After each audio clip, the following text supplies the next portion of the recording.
the panel, there's going to be a word about the charity. And I want to remind everybody going into this that it's important that you rate the panels so that folks next year will know what you liked, what you didn't like, what to repeat, what to come forward with. So if you loved it, rate it. If you hate it, just forget I asked. Okay? So, for the charity. Oh, hi. Hi. Our charity this year is Cure for Cancer, Childhood Cancer. And this year, DragonCon has raised the matching amount to $125,000, which means that us as fans, if we raise $125,000, this will be the first year that we donate $250,000 to our charity. Let's do it, DragonCon! I'm passing the bucket. Change is great, but I like green and folding better. It's lighter. Yes, it weighs less. I'm old. I can't carry heavy things anymore. Okay, well, welcome to this panel. It was originally going to be titled something along the lines, at least what I proposed, about dystopian literature, but it really is, or when have we become so cynical, right, in the writing and in the culture and everything?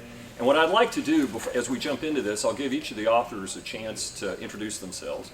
And I'll start with me. I'm Les Johnson. I'll be moderating this panel. I'm a physicist by training, but I also write popular science and science fiction books. Mostly my science fiction is from Baen books. And got a couple examples up here because I'm a shameless marketer. I have to tell you that I am an absolutely unrepentant optimist going into this discussion. It's been my philosophy of life and the worldview in which I write. I tend to be a very optimistic person. So I'm optimistic we'll have a good discussion and we'll get some good questions from you all as we go through. So I'll start down here at the end and work my way over. If you all can just kind of introduce yourselves, tell a little bit about what you write, and be thinking about the question that I'll ask as a follow-up, and I'll get you all thinking about this. Does the science fiction of the day reflect the mood of the society, or does it influence the mood of the society, or at least a subsection of it, in pop culture as well as otherwise? So be thinking about that, and after introductions, we'll go back to that question. Hi, I'm Andrew Gaska. I am a franchise consultant to 20th Century Studios on Alien, Predator, and Planet of the Apes. I'm the writer of the award-winning Alien role-playing game. I've written 2 Planet of the Apes novels, the Terminator role-playing game, Choose Your Own Adventure, a bunch of other stuff. There's a lot of negative sci-fi in what I just said, but... My name is Steve Saffel. I have been an editor at Marvel. I've been an editor at Del Rey. I've been an editor at Perseus and at Titan. And I have recently seen the light, and I am freelance now. I have decided to retire because in retirement, I want to work with individual writers on concept development and editing. And I've worked on Alien, I've worked on Predator, I've worked on Marvel novels, DC novels. I've worked with David Gemmell, Harry Turtledove, Greg Keyes, and I've done a bunch of stuff over the years. Hi, my name's Jason Cordova. I'm author of 20-ish books. I'm also editor of an anthology or 2. My next book with Larry Correa comes out next month, Monster Hunter Memoirs Fever. And I love science fiction, so this will be a fun one. I'm David Weber, and I guess I sold my first book in '89, and that was 1989, not 1889. And I think I've got like 75 novels now, something like that. Sounds right.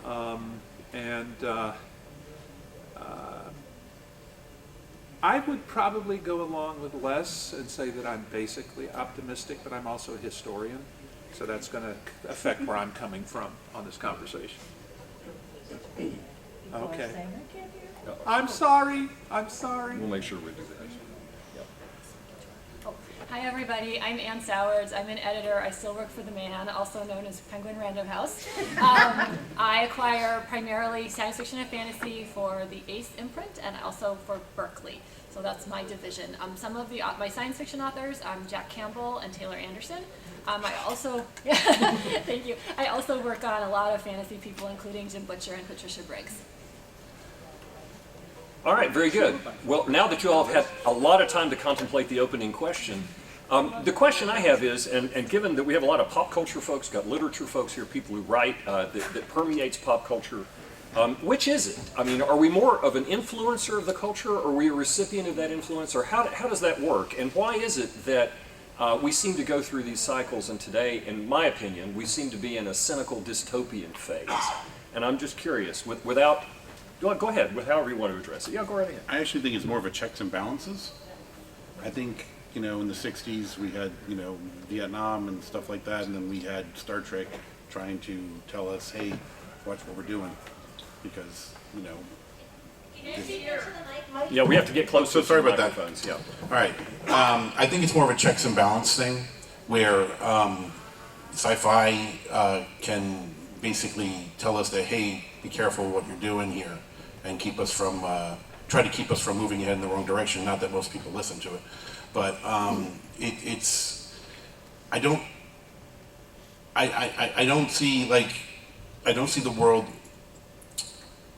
I don't see the world as a whole being influenced by sci-fi, but I see individual people who then try to make a difference being influenced by sci-fi, if that makes more sense. I think that science fiction is influenced by society and then influences society. Science fiction, almost all science fiction, is actually written about the present, if you think about it, because that's the point that we're coming from. And I think that I've often said that science fiction is the fairy tales of a technic society. Fairy tales are cautionary tales, instructionary tales, inspiring tales. That's exactly what science fiction is. And I think that we get into cycles where we are writing dark science fiction because we are feeling, like right now, very polarized, very at each other's throats. And that tends to produce dark science fiction, dark any kind of literature. That's where we're influenced by it. But the elements that we inject into what we write can be ultimately optimistic and can help to turn it around. I think that any time the science fiction becomes message-bound, it's lost the reason that it should actually exist in the first place, which is to entertain and open people's minds. I think also that science fiction, because the science fiction that's the most popular tends to be very character-oriented. And so the one thing that I think the audience tends to want the most is for the hero to somehow win out in the end. I think that even in the darkest ones, we want Ripley to survive and the cat.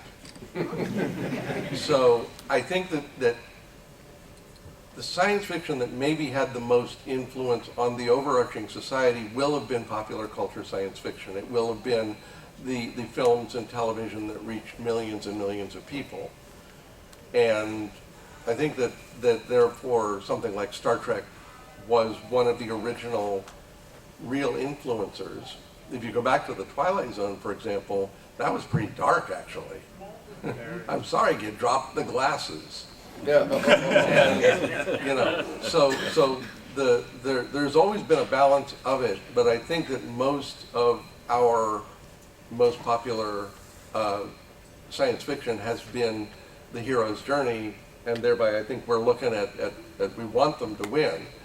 I do think, though, that the current social media and the current political scenarios that we see are causing a polarization, and also they're ramping up the volume of the arguments as opposed to them being discussions.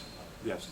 People are having to shut down discussions because they're not actually saying, oh, what about this point that's backed up by these facts? It's more of the, you stupid piece of, why are you even on this discussion, The degree to which writers and actors and anybody are being shut down because of their views, whether they're right-wing views, left-wing views, whether they're neither right-wing nor left-wing, but they're perceived as that by someone, is one of the most troubling aspects of where our society as a whole is. But it's also a problem for people who create content for that society, because there are so many people out there waiting to pounce on something that you said in your book or a statement that you made. And also because it is so difficult for people to separate in their minds. I think this is especially true for people who are in the film and television industry. It's so difficult for them to separate in their mind the character they portray from what the actor may say in private life. And all of a sudden you've decided that you hate Harry Potter because you've decided that Rowland is transphobic, okay? Whether she is or not doesn't affect the work that she produced in terms of what it says to you as a reader. But it gets shut down because you've decided that this person is a moral pariah you shouldn't have anything to do with. All right. Now, I'm not saying you shouldn't make decisions like that, but what I'm saying is it is another divisive element rather than anything that's going to help to heal the divisions that we see around us. And it is a problem for the creators. We need to focus a little bit more on the facts and a little bit less on the hyperbole. Yes. Because you can make that decision to support somebody or not. There are people and organizations who will never receive a penny of my support. Mm-hmm. I will not tell somebody that they are bad people for what they believe if they are doing something that hurts individuals. That I will disagree with. This is a good discussion, but I want to pull us back to the lid. Oh, jeez. I do have the M here, Yeah. but so anybody else have a comment? I they wanna actually mention? kind of wanted to go off on a little bit of a tangent, totally unrelated to what we were talking about, because one thing that occurred to me, you were kind of looking at it from the author perspective of like, oh, it's really dark and depressing right now, so authors are writing darker books. So like as a reader, so I'm an editor, but I also like to read for fun, and I almost feel like because things are dark, I want to read stuff that's happier and like cozier, and I'm curious like if readers like, so like I'm an editor, so my job is to try to find what people are looking for, and like I know that as a person I want to read something that is more hopeful and optimistic right now because the world is like a trash fire. So I don't know, it's interesting, you know. Well, I want to do a follow-up question Okay, with you then. okay. So you say you do your pleasure reading and you look for optimistic. Mm-hmm. Is the converse of that in your job you're looking for the cynical pessimistic? Is that what really, sells? actually, because That was what I got from that, Yeah, so, sorry, okay. maybe I said that wrong. I was just trying to think about how the authors have been talking about how when the world is depressing, they find that coming out in their work. But that's not actually what I want to read, you know? I just did a book in which I killed off, by my count, 35 characters who had been with the reader almost from the beginning of the Honor Harrington series, some of them. I blew up a space platform that they were on. I killed like 4 million people. All these people died. My heroine was like driven to the edge of homicidal fury, et cetera, et cetera, et cetera. And the book had a happy ending, okay? The fact that there are dark elements in the work doesn't mean that the work is pessimistic at the end of the day, okay? What it means is that what it can mean is that the characters, and somebody said it's character driven, all good storytelling is character driven, whatever the genre, wherever you are, it's all character driven. If it has a message as well, that's fine, but it's all character driven or it doesn't work. And if at the end of the day these characters survive the black things that have happened to them, and they come out of the end and they are healthy people, they're dealing with things, they win, okay? Man, that's as optimistic as it gets. And the darker the crap they had to deal with to get there, the more optimistic it is. I think it's more cyclic. Is that Cyclical? Cyclical. Thank you. Yes, That's the English. I work with words. really high Known tones. to.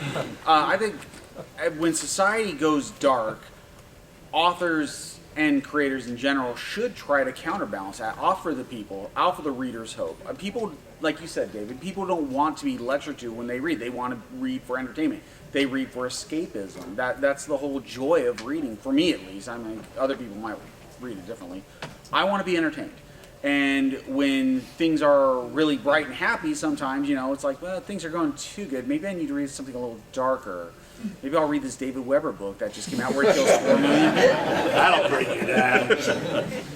So I want to be entertained. I think society kind of follows it, but it's slower for the creators because it takes longer for our books to get out there.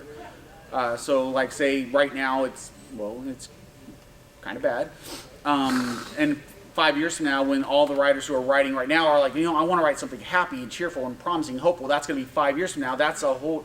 We don't know what it's going to be like in 5 years. I hope better. I hope everybody's happier, and the books might appear to be following the societal trend again.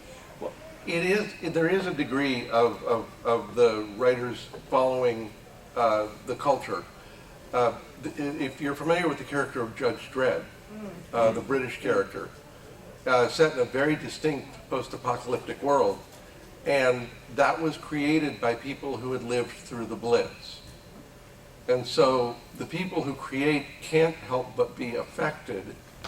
But having said that, the post-World War II era also produced a lot of the best superheroes, a lot of the best heroes in general, produced a lot of very thought-provoking science fiction. And I think it's true, and I still hold to it that a lot of the most popular stories are the ones where, as you say, the hero wins, but has to go through hell to get there, and that makes the effort mean something. So I believe you mentioned we want Ripley and the cat to survive, which, by the way, was the reason the third movie doesn't exist. But Newt doesn't survive either. yeah, that's what I'm saying. Yeah. I think that's what you don't want to get me started on is dystopian juveniles, dystopian YA. That's just that's poison that we're just injecting into kids' veins, and that's why I refuse to write it. But I think that we read stories to be entertained. We read stories to escape. We also read stories to aspire. Okay, I cannot tell you how many people. Les probably knows a lot more than I do, who went into the hard sciences because of Star Trek and similar programming. The effect that had. And Heinlein. And Heinlein. Yeah. I'm going to tell a story about that when we get toward the end of the panel because it's very relevant to this topic, but I'm going to hold that just a little bit. Other comments on this? Anybody want to talk about, I guess, the ultimate social consciousness kind of dystopian that was really intended to wake us up, novel 1984? Right? The instruction manual? Yeah. No, seriously, I want to throw that out there because, there is a place, I believe, for a certain degree of dystopian kinds Well, kind of as a warning, almost, or like, and if this goes on, maybe we don't want to go this way. Yes. thing. Yeah. And so I can't say that the literature would be better off without it. That's a good point. Because I think there's a point sometimes to this. Well, right? Swift, Jonathan Swift. You have to remember where Orwell came from too. He went to fight for the Red Brigades in Spain, where he was somewhat disillusioned about collectivism in general, which is why he wrote 1984. But yes, there definitely is. But I would argue almost that is a separate genre of its own. That type of, it's almost political allegory. It's written specifically to communicate a message, and it may be character driven. Okay? As opposed to this is a story that is character driven that communicates a message. Does that make sense? And it's two different but very related genres. I was going to ask Drew a question. Drew, you've been involved in one of my favorite series, the Terminator series, right? I don't consider that, believe it or not, I don't consider that dystopian, right? Because that is, people overcoming the evil in large part, at least in the first Terminator movie and several of the others. What do you consider it to be when you're involved in that? What is your thinking about that? Is this... So, I have to look at it as a franchise. With the type of work I do, I have to look at it as a franchise, as a bigger thing that's going to keep going on. Okay? And to me, it seems like no matter what they do, history just changes slightly, but they can't stop this doomsday from happening. So to me, I see it as dystopian. You do? Yeah. Okay. What about other panelists? If you were to just take the first film or take the first two together and that's it, then yeah, it seems like it's a happy ending. But let me just ask the audience, by a show of hands, how many people consider that series to be dystopian? Most people. You're on the opposite side from me. I don't do. Okay. All right. Interesting. Interesting. Depends what Well, they I come guess to. the world is dystopian. Yeah, you know, yeah. what's happening in the world, but then the story kind of, they overcome, Yeah. you know, so it's kind of a mix, but the world itself does. Well, I think that the point that he's making about the inevitability of Skynet. Okay, you can't stop it. You can just slow it down. But every time you slow it down, you mitigate a little bit as well. And in that respect, it's optimistic. Okay, I was really pissed. I pretty much liked Genesis, except for the fact that they had to turn John to the dark side in it. Okay, but I've always thought of those as essentially optimistic, but set in a dystopian society, a dystopian culture. Okay, and there's a difference, in my opinion, between fiction that has a dystopian setting and fiction that is dystopian. Okay, the dystopian fiction, in my mind, embraces the darkness rather than the light within the dystopian society, which is, oh look, there's hope. Okay, I have to say, I may be going out on a limb here, but the only one of the most recent rash of Star Wars movies that I really have any respect for at all is Rogue One. I thought they took an incredible chance with that. They pulled it off. Okay, really dystopian. None of them made it out alive, but they did what they came to do. So is that dystopian because? No, get the microphone. Oh, I'm sorry. So is that dystopian because at the end of the day, they got the plans out? That's what I'm saying. They were in a dystopian universe, but they themselves were not dystopian. You see what I'm saying? Right, yeah. That's exactly the point that I was trying to make. You know, they were fighting against the dystopian government or society and trying to make the world better. Leading So- to the sequel, A New Hope. Yes, yes. Well, I mean, again, you've got a situation where you can have cautionary tales. And science fiction is rife with cautionary tales because the cautionary is what the protagonists are trying to overcome. And I think that science fiction has been very optimistic in that sense, in that the heroes have been much, much larger than life and have shown us ways that we too can be heroes. We do have a problem with the audience in that, to a degree, in an audience where the Punisher and Deadpool and Venom and characters of that sort become the heroes, starts to muddy the waters a bit, because it's like, oh, I can just eat the face off of 40 different people and then I can be the star of my own comic book and movie. And I'm gonna admit it did make me very sad when my nephews were all like, yay, the dark side, and that was like what they liked the best about Star Wars. I was like, but what about Luke Skywalker? What about the Jedi? You know, I don't know, it's just me. Well, just as a quick comment, when Black Friday in March of 2020 and everything shut down happened, my family was prepared in December before that because we had all read The Stand. Okay? And when I heard that this was out of control in China and they hadn't stopped flights, I thought, crap, this is coming, right? So for me, Stephen King's novel, even though thankfully it wasn't Captain Trips, right? I mean, I was telling my daughter in Boston, get ready, you know, do this, do that, it's coming, there's nothing we can do about in it. Les's neighborhood, you could not find a roll of toilet paper. So these cautionary tales, to some extent, can give you awareness and provide readiness, Twelve right? Monkeys. Let me go back for a second to dystopian, non-dystopian. One of my, I do not have an opportunity to watch a lot of TV, okay? I'll just say that right up front. But I think perhaps one of my all-time favorite television series is Person of Interest. Okay? Person of Interest is dystopian, okay? And you have in Samaritan and the Machine, you have two faces of the future, and you have human agency choosing between them, okay? It was, they kind of wandered a little bit there, and I think it was season 3, but when they got into the final season, they absolutely nailed it in that series. Okay, it was one of the best jobs I've ever seen of storytelling. And that is an example of how you take a dystopian tale and make it an inspirational tale, not just a cautionary tale. You see what I'm saying? One of the best series, one of the best series we've Dollhouse seen. too, microphone. Okay, one of the best series that we've seen in recent days that I think sort of goes there is The Good Place.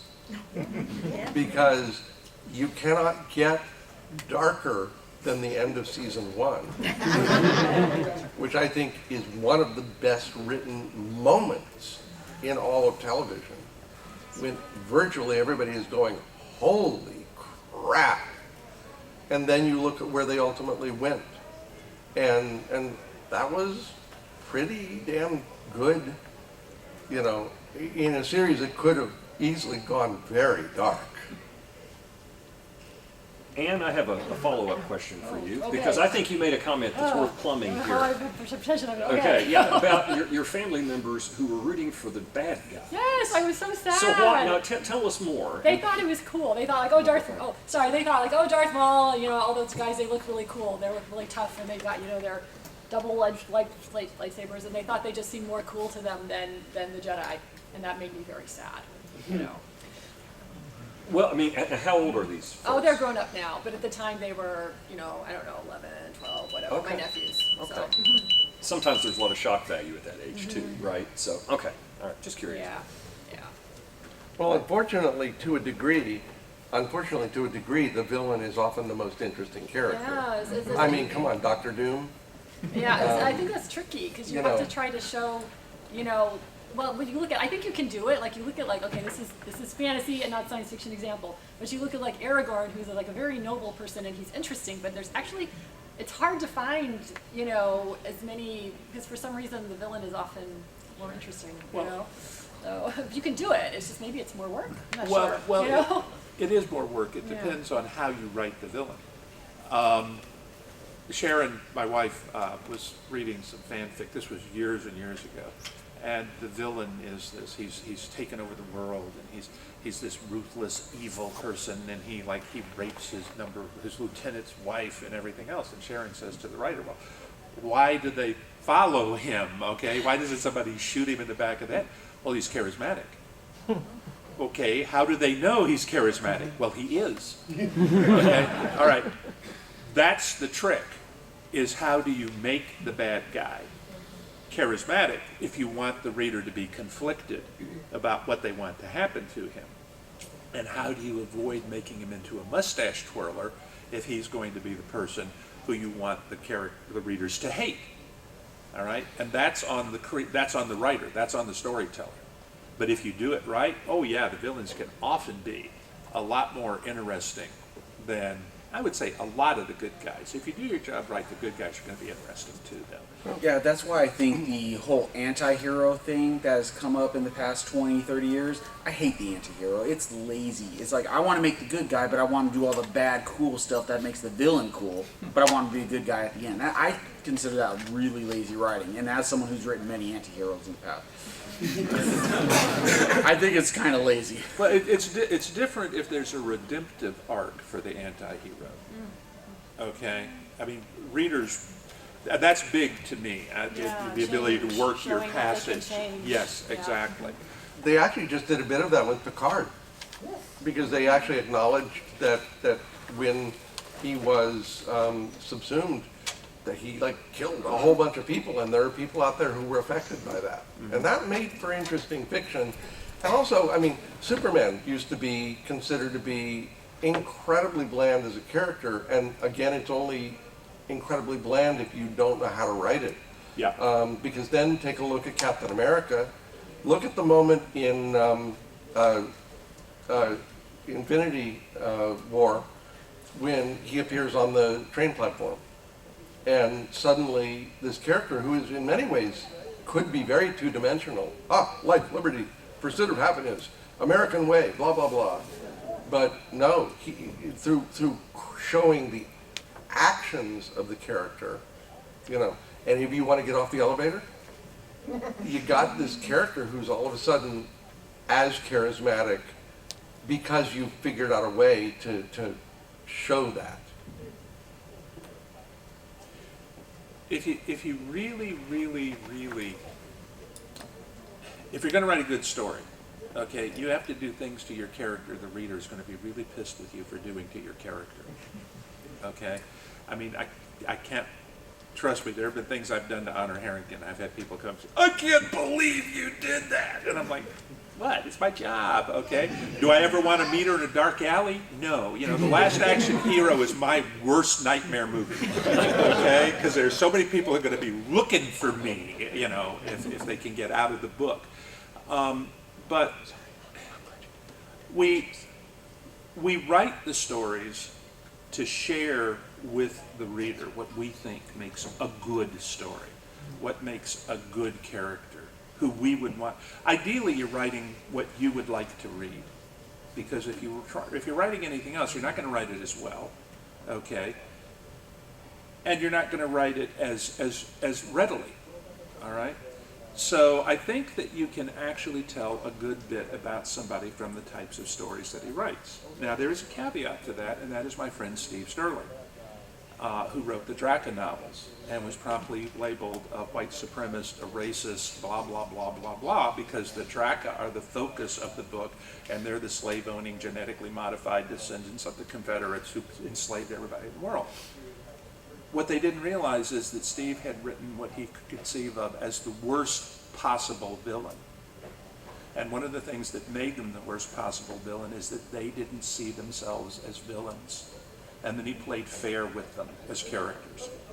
Incredibly good writing, incredibly good stories, and incredibly taken the wrong way by a whole bunch of people when they hit the shelves. And that's a risk that you run as a storyteller if you do your job right and you create a situation like that.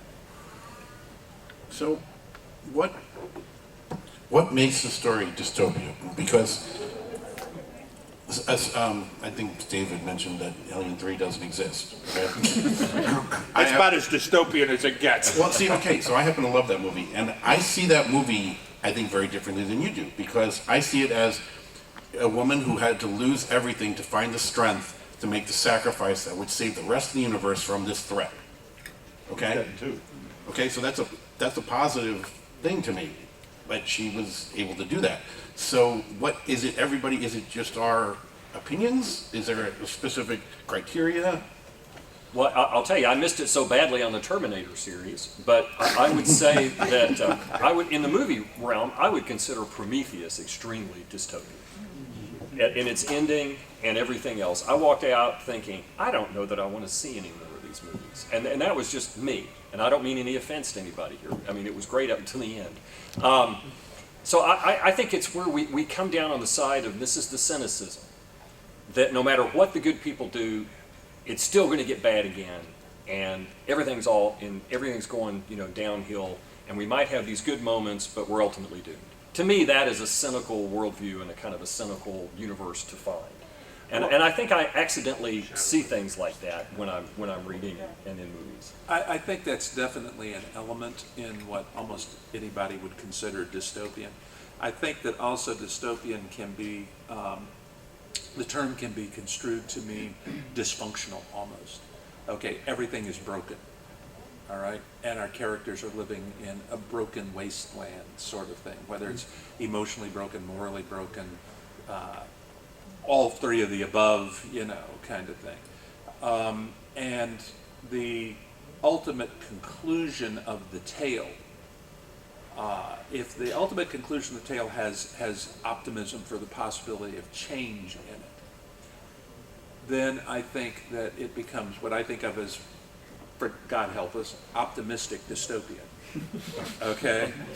I mean, seriously, that's where it is. If there's hope that we can turn this around, if it looks like we're on the path to turning it around, then to my mind, it's a dystopian setting, but the story isn't dystopian. I'd like to hear from either Jason or Ann on that question. What do you think makes it, when you read something, how would you pigeonhole it as, dystopian? I guess what I'm Microphone. thinking. Oh, sorry. I guess what I'm thinking of. I actually haven't been acquiring dystopian lately because it's like overpublished and everything. But I mean, and I think it's even overpublished in the YA space too, Dave. I think they've moved on to something else in YA. Yeah, they have, thank God. Yeah. So I guess I would think of it as where the society is just kind of really messed up and broken, and people have pretty bad lives, And I guess within that, you usually at least I like as a reader, that there are some people who are trying to fight against the system. Sorry, I keep forgetting to speak into the microphone. So people who are trying to fight against that system and trying to make it better. That's something I do like as a reader. But that's kind of like, I don't know if that's like the most, scientific explanation or whatever of what a dystopian is, but to me that's what it is, where the society is broken and messed up, and people have really bad lives, and, often like a kind of an oppressive government as well, I would say. But. What about you, Jason? Do you have any thoughts on that? Yeah, actually, I'm along the same lines as Anne. I'm along the same lines as Anne on that one. Except I feel dystopian at the end. There's no matter, like David was saying, no matter what you do at the end, it's just all going to revert back the same, and that's why that dystopian happens. And I don't like that either. I want that hope of change at the end of the book. I want no matter how dark it got at the very end, I want that light at the end of the tunnel to not be the train coming at me 50 miles an hour. I want that possibility of the happy future that even is unwritten in the book. I want that for the main character I'm reading. I want to root for this person and to see the end to happen, and for them to get what they, I guess, justly deserve at the end of it, whether it's the villain and the hero. How many people have read the BOLO fiction by Keith Laumer? Okay, in a lot of ways, a lot of the BOLO novels, especially the ones with the final war and whatnot, are dystopian. Okay, the dark is coming down, and the BOLO, the sentient tank, is the last guard on the bridge to Elfland, holding back the dark. And they're incredibly dystopian from the perspective that the BOLO practically never survives. Always winds up dying to do its duty. But it does its duty. It does its job. It meets its responsibilities. Okay? That, I think, is what Jason is talking about here in part. No matter how dark it is, if we have characters in there who say, you know what, I will die where I stand rather than give in to the dark. Even when they lose in the end. Sometimes that's the story we needed to read. The story we needed to write. Okay. Yeah, we'll take a couple of questions then, and please raise your hand. And I know there's often a bias toward those in the front of the room, so I'm going to make an effort to call on some of the back too. But this hand's been up for a while, and then I'm going to come back to you here, and then we'll. Obvious example, you kind of alluded to it. Terminator 2, no fate but what we make. Terminator 3, bend over and kiss your ass goodbye, because it's always going to happen. Yeah, that's one of the things. And within the same thing again, you mentioned against it, but Aliens 2 and 3, again, somebody took everything that Cameron did and just totally flipped it on its ass and kind of ruined it, in my opinion. And that was, Ripley survived all the crap that happened. She's the only person of her generation left. She doesn't remember anything. Nobody she knows is still there, but now, she finds a way. She fights back and she finds Newt, and Newt now becomes the center of her life. She's now recovered. Yeah, and then opening Aliens 3, Newt's dead. I have to say, I've rather liked Aliens 4. And my favorite scene in the whole thing is Ripley in the basketball. I'm just saying. Okay, I definitely want to give her a chance. Yeah, once there was an Alien 3, they weren't going to start it with, Hicks and Ripley and Newt having a picnic somewhere. These movies are not that, things had to be taken away for there to feel like it's the threat, though. Again, I'm not let's go on and get a question back here.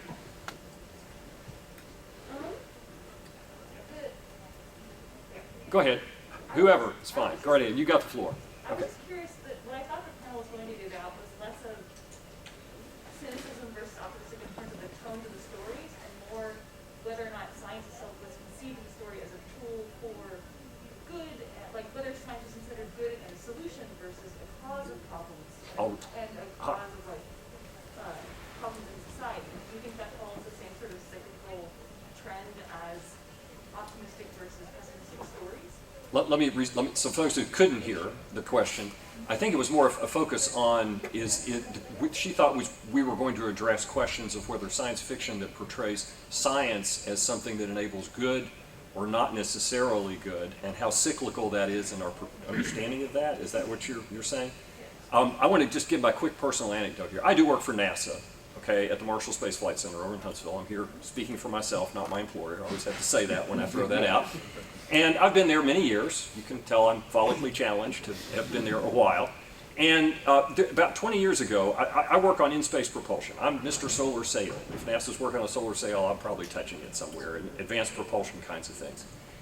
And there was this effort about 20 years ago in NASA to try to understand the creative people in the agency. So, of course, a good bureaucracy, they hire a psychology group. They interview a bunch of people. They tap 2 people from each NASA field center, of which there are about 10, to just basically put through all these psychobabble testing, no offense to psychiatrists and so everybody in the audience.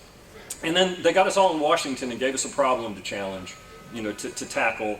And at lunch one day, they said, we're going to tell you about yourselves, which is kind of cool. So they had all the statistics of all the people they interviewed. And one of the things they put up was a cloud chart.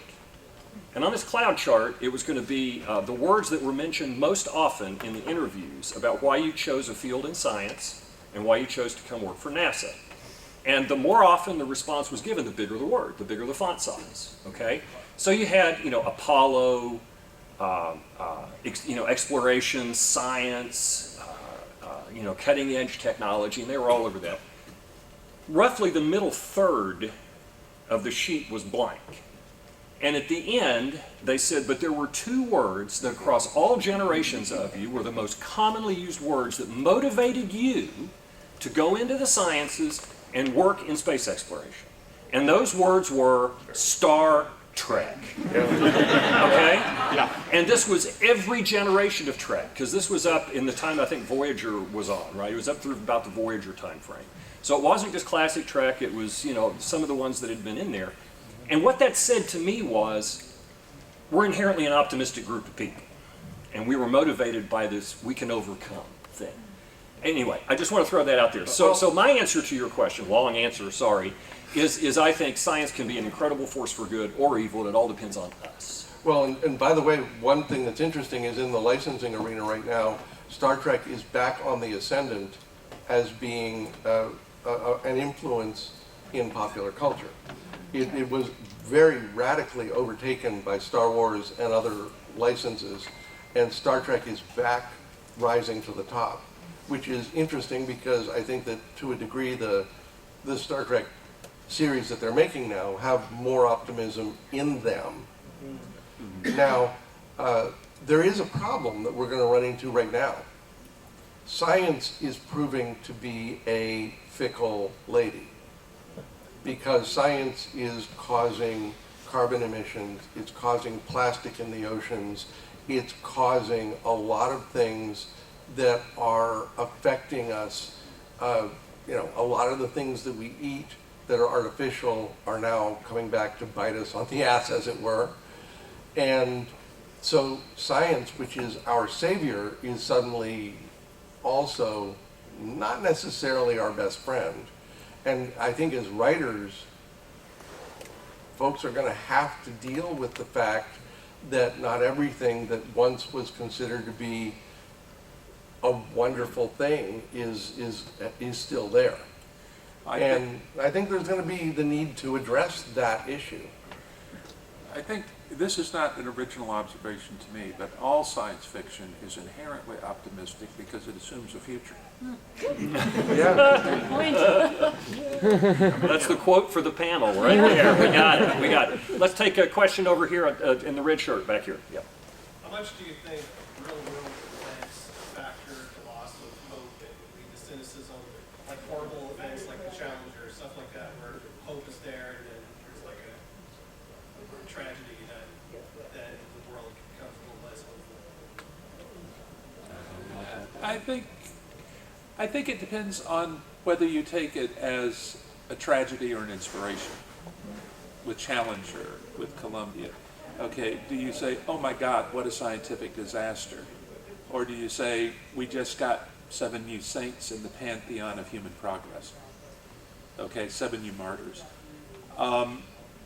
Anybody who thinks that you can make huge advances, whether they're scientific or any other kind, without people getting hurt, obviously has never read any history at all. Okay, and I'm a historian. Okay, so I'm looking at a progression that goes all the way back to Hammurabi to where we are today. And people talk about how horrible things are, how horrible this, how horrible the other. Tell that to somebody living in 1725. All right? So, yes, we are by nature an optimistic species, I think. And we are constantly moving forward, even if it doesn't seem to us that that's what we're doing. Our failure point this time is our starting point for the next step forward. And I think that's part of the question of how you view it. That's how I view it, and that's why I'm fundamentally optimistic about the future, however pessimistic I may be about the day after tomorrow. Anybody else? Okay, questions? I'll come back here and then over to you. Yeah. Right here. I was wondering, so like thinking about the Alien franchise, the fact that at the end, with franchise science fiction, at the end of the story, how it has to revert to chaos or revert to darkness for the next one to happen, does that create inherently dystopian fiction? The idea that, you know, Star Wars ends with the destruction of the Empire, and then we go, okay, we need 3 more movies, so there's an almost identical Empire that comes up. Isn't that inherently dystopian, or is that optimistic? That was my question. I don't know. You've just put your finger on the problem with franchises. Okay? I write long series, okay, so there's some franchisism in there, all right? But I think that the problem is that you have to, this is my personal view as a storyteller, you have to have decided what you're going to do as the ultimate challenge for your characters, where you're going to get to, and how that is going to be overcome or not when you begin the story. And then you have to know to stop when you get there. I mean, that's my judgment. But if the franchises like Star Wars and Star Trek with all of the money and so forth involved, I totally understand why, when they're working on that as an ongoing storyline, that it works that way. But for me as a writer, no, I couldn't do it. What about in the literature, as someone who acquires, right? What do you think of when you're acquiring these series and you have these kind of issues come up? Is it just a setting for the next story, or how does that play in? Those are, and in your coaching of people, I mean, how would you coach them with regard to, if it's going to be a series, wrapping up one book and setting up the next, wrapping up one series and setting up the next? Yeah, I mean, I guess you kind of have different kinds of series. You have some series where, you know, it's like a little more episodic, where each book there's like a problem, and then they solve that problem, and then the next book there's a different problem. You know, you do kind of sometimes run into problems where, like, if the character is like leveling up per se, you know, with each book, then they become very, very powerful, and then you're like, well, I guess the only person the villain they can tackle now is now, like, I don't know, sort of like a god level kind of thing, and so that can be a problem. So that's something you have to look at, you know, as a writer and with me as an editor too, to like point that out. Then you also have the kind of series where it's sort of like it's like protesting with the whole world, essentially. I don't know if I'm making any sense here, but you know, it's not, each book is not, ideally, I like each book to have a story with the beginning and middle and end, but for the authors that want to have this big overarching world thing going, then they may have some stuff that's not resolved at the book that's continuing on for each one. So, oh, you don't think about that? Oh, okay. Well, I think, yeah. I think also when you're doing any story, one thing that you need for the kinds of genres that we tend to approach here is, you know, a threat and heroes who can match that threat level. And so, you know, you've got that situation, and you've got to have a threat that causes there to be doubt whether or not all of the heroes will survive. It's a little easier when you just blow up a whole ship and kill 400 people. That's a quicker solution. But no, the fact is that your heroes have to be able to somehow deal with that threat. You also, though, have to build believable characters to keep them from being two-dimensional.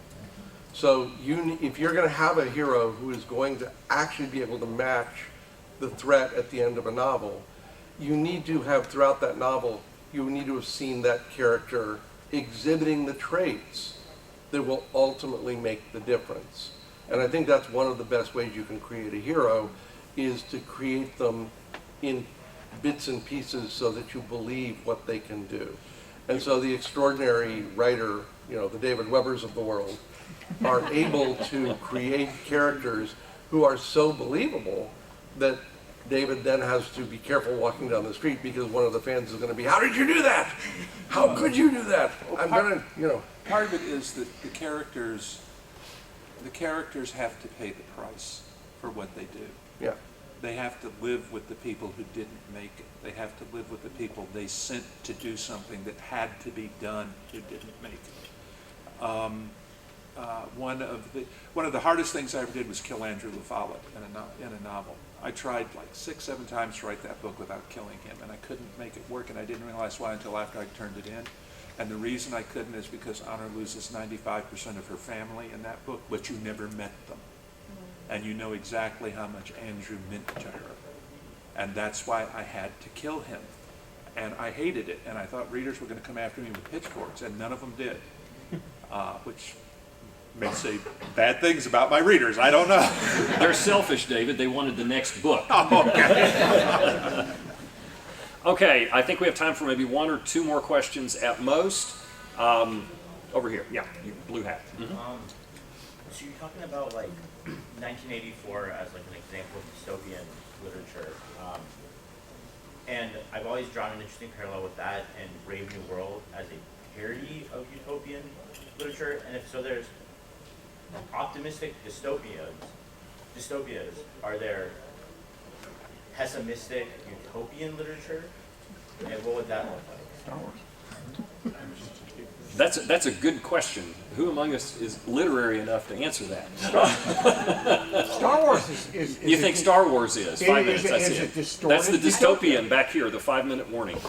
Okay, which one? Maybe the person right behind. Yeah, you have a question? She had a comment. Go for it. Scythe by Neil Shusterman, the Scythe series. The Scythe series by Neil Shusterman. I'm not familiar with They're it. So. a YA series. I'm trying to remember. I read the first one. It's a YA series where they have solved death. Nobody dies naturally. They can just bring everybody back. But in order to do that, they have now created Scythes who have to actually perma-kill X number of people a year. There's a quota. That sounds pretty dystopian to me. Yeah, wow. Okay. Hey, Isn't that sort of the lottery also? I mean, Yeah, it's basically. Well, it's people living in what everybody around them tells them is a utopia can become a utopian dystopia. I guess there can Okay, really Logan's be Run. a be careful what you wish for. Yeah. okay. Question all the way in the back corner.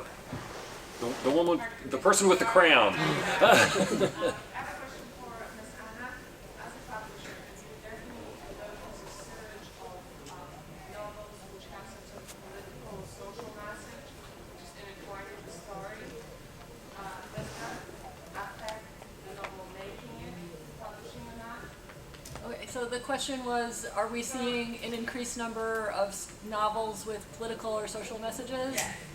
And does that And does that affect, sorry, does that affect what? I didn't, Then being picked up or not? oh, does that affect the publishing decisions?